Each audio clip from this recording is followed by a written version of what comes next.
తన వంతుగా ఉడతా భక్తిగా తాను చేయగలిగినంత తన సొంత కెపాసిటీలో చేస్తున్న మా సోదరుడు శ్రీధర్ గోవింద్ గారికి, అట్లాగే ఈ కార్యక్రమంలో మరి అక్కడ కల్వకుర్తిలో ఉన్న అరాచక పరిస్థితులను తట్టుకొని గెలిచి వచ్చిన మా సర్పంచ్ సోదరులందరికీ పేరు పేరున సోదరిమణులకి, గెలిచిన వాళ్ళకే కాకుండా ఓడినా ఇవాళ జెండా దించకుండా పోరాడుతున్న మా సోదరులకి సోదరిమణులకి వేరు పేరున అందరికీ, పత్రికా మిత్రులకి అందరికీ నమస్కారాలు. అధికారము రావడము పోవడము ఇవన్నీ కూడా రొటీన్గా జరిగే కార్యక్రమాలు. 5 ఏళ్ళకు ఒకసారి ఎన్నికలు వస్తాయి. వచ్చినప్పుడు ప్రజలకి ఎవరు నచ్చితే వాళ్ళకి ఓట్లేస్తారు. ఓట్లేసిన తర్వాత ఎవరికి మెజారిటీ స్థానాలు వస్తే వారు ప్రభుత్వాన్ని నిర్వహించే బాధ్యత వారు తీసుకుంటారు. ఇది ప్రజాస్వామ్యంలో 5 ఏళ్ళకు ఒకసారి జరిగే తంతు. నాయకులు మారుతూ ఉంటారు, పార్టీలు మారుతూ ఉంటాయి, ప్రభుత్వాలు మారుతూ ఉంటాయి. కానీ ప్రజల స్థితిగతులు మారినాయా లేదా అని మాత్రం మనం విశ్లేషించుకోం. వాస్తవం ఏమంటే ఇందాక శ్రీధర్ గోవింద్ గారు మాట్లాడుతున్నప్పుడు నేను కూడా ఆలోచిస్తూ ఉంటే, సోదరుడు తన ఆలోచన విధానం, తను ఆనాడు ఉద్యమ సమయంలో తన వంతుగా 1000 మైళ్ళ దూరంలో ఉన్న 1000 కిలోమీటర్ల దూరంలో ఉన్న నా వంతుకు నేను ఏం చేయాలని చెప్పి టీవీ ముందు జై తెలంగాణ అన్న పరిస్థితి, సోషల్ మీడియాలో తనకంటూ ఒక వాయిస్ అజ్ఞాతంగానే ఉంటూ తాను బయటపడకుండా తన ఫోటో పెట్టుకోకుండా పేరు పెట్టుకోకుండా తెలంగాణ బ్లాక్ వాయిస్ అని పేరు పెట్టి మరి ఆ రోజు తను ఏ రకంగా ఉడతా భక్తిగా ఉద్యమానికి సాయం చేసిండు ఇవన్నీ చెప్తా ఉంటే నేను మనసులో అనుకుంటా ఉన్నా, ఇట్లా ఎంతోమంది అజ్ఞాత సూర్యుల వల్లే కదా ఇట్లా ఎంతో వేలాది మంది లక్షలాది మంది. ఇప్పుడు శ్రీధర్ గోవింద్ గారు చెప్తుంటే నాకు చాలా గొప్పగా అనిపించింది. సోదరుడు రాములు గారి గురించి చెప్పినారు. ఎక్కడున్నాడు ఆయన? రాములు, పల్లెపు రాముల, పల్లేటి రాములు గారు. తాను పెద్ద డబ్బులున్నాడు కాదు, తనకు సొంతంగా 1000 రూపాయలు లేకపోవచ్చు, లక్షల రూపాయలు లేకపోవచ్చు, కోట్ల రూపాయలు లేకపోవచ్చు. కానీ తెలంగాణ అనే సిద్ధాంతం మీద, నాయకుడి మీద, కేసీఆర్ గారి మీద ఆయనకున్న భక్తి వల్ల, ఆయనకున్న ఆరాధన వల్ల ఇవాళ ఆ గ్రామంలో జెండా కట్టి ఆ జెండా దించకుండా మరి బ్రహ్మాండంగా పోరాటం చేస్తున్న నాయకుడు. తమ్ముడు మహేష్కి కూడా మరి సొంతంగా పెద్ద ఆస్తిపాస్తులేం లేకపోవచ్చు, కానీ తనకు తోచిన విధంగా కేసీఆర్ గారి వాయిస్ని కానీ పార్టీని కానీ తెలంగాణ బాగును కోరుకునే వ్యక్తిగా సోషల్ మీడియాలో తన పాత్ర తాను పోషిస్తూ ఉన్నాడు. ఇట్లా ఒక్కొక్కరుగా లెక్క పెట్టుకుంటూ పోతే కొన్ని లక్షల మంది గుండెలు, ఆర్ఎస్పీ గారు చెప్పినట్టు కొన్ని లక్షల గుండెలు ఇవాళ కొట్టుకుంటూ ఉన్నాయి.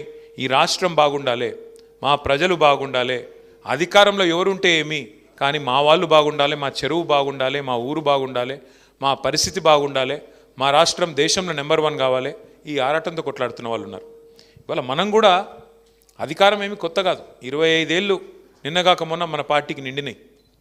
ఏప్రిల్ 27 నాడు 25 ఏళ్ళు నిండి 26వ ఏట పార్టీ అడుగుపెట్టింది.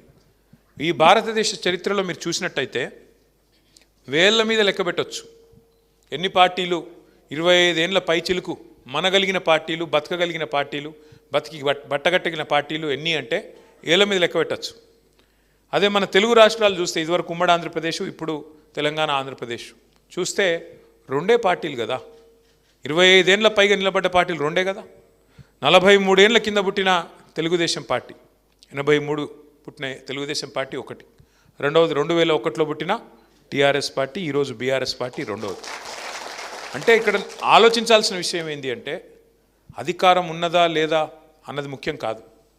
ప్రజల తరపున వాయిస్ వినిపించే శక్తి ఉందా లేదా, ప్రజల తరపున పోరాడే శక్తి ఉందా లేదా, ప్రజల తరపున పోరాడే నాయకత్వ పటిమ ఉందా లేదా, అది ముఖ్యం. సరే, అధికారం ఆ ప్రాసెస్లో అప్పుడప్పుడు వస్తుంది, రాకపోతే రాదు. దాని గురించి ఏదో ఫికర్ అయిపోయి రేపు ఏమైపోతుందో, మనం అధికారంలో రాకపోతే కొంపలు అంటుకుపోతాయేమో, ఏమి కాదు. భూమి అట్లున్నది ఇట్లేం కాదు, ఆకాశం అట్లా కింద ఇరిగి కింద పడదు, ఎవరు ముఖ్యమంత్రి ఉన్నా ఉండకపోయినా ఏం ఆగదు. కానీ ప్రజలు ఆలోచించుకోవాలి, ఎన్నికలు రాగానే కన్ఫ్యూజ్ కావద్దు. కేసీఆర్ గారు చిల్కకు చెప్పినాడు ప్రతి సభలో. మీ కల్వకుర్తికి కూడా వచ్చి చాలా సావధానంగా ఓపికగా చెప్పినారు కేసీఆర్ గారు. అమ్మ తొందరపడకండి, గందరగోళ పడకండి, ఆగం కాకండి. అదంటారు చూడండి, ఈయనగాచి నక్కల పాలు చేసినట్టు చేయకండి. తొందరపడి గందరగోళంలో ఓటేస్తే తప్పుడు పార్టీని తప్పుడు వ్యక్తులను ఎంచుకుంటే ఆగమైపోతుంది అని చెప్పిండు. కానీ మీరు కల్వకుర్తిలో వినలేదు.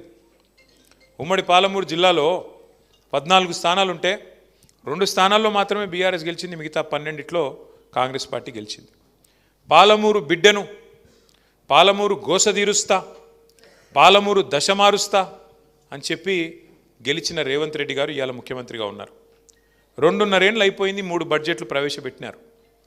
ఒక్కసారి దయచేసి గుండె మీద చేసుకొని పాలమూరు బిడ్డలు ఆలోచించాలని నేను విజ్ఞప్తి చేస్తా ఉన్నాను. ఇది మా అధికారం కోసమో మా కోటేయమని చెప్పట్లేదు, నేను మాకేదో కావాలని చెప్పట్లేదు. అధికారం ఏమీ కొత్త కాదు. 14 ఏళ్ళు ఉద్యమంలో ఉన్నాం, 10 ఏళ్ళు అధికారంలో ఉన్నాం, గత 2.5 ఏళ్ళు ప్రతిపక్షంలో ఉన్నాం. మళ్ళీ గెలిస్తే అధికారం వస్తుంది, కొత్త ఏం కాదు అది. కానీ దయచేసి పాలమూరు బిడ్డలు ఆలోచన చేయాలి. 2.5 ఏళ్ళ కాంగ్రెస్ ప్రభుత్వం, రేవంత్ రెడ్డి గారి ప్రభుత్వం పాలమూరుకి ఏమన్నా మంచి చేసిందా చెడు చేసిందా మీరు ఆలోచన చేయండి. 10 ఏళ్ళ కేసీఆర్ గారి ప్రభుత్వం పాలమూరుకు మంచి చేసిందా చెడు చేసిందా అది కూడా బేరీజ్ వేసుకోండి. ఇవాళ ముఖ్యమంత్రి మీ జిల్లా బిడ్డ, కానీ మీ జిల్లాకి ఏమైనా లాభం జరిగిందా? మీ కల్వకుర్తికి ఏమైనా జరిగిందా? మీ మాడుగులకు ఏమైనా జరిగిందా? మీ అప్పారెడ్డిపల్లికి ఏమైనా జరిగిందా? ఆలోచన చేసుకోండి.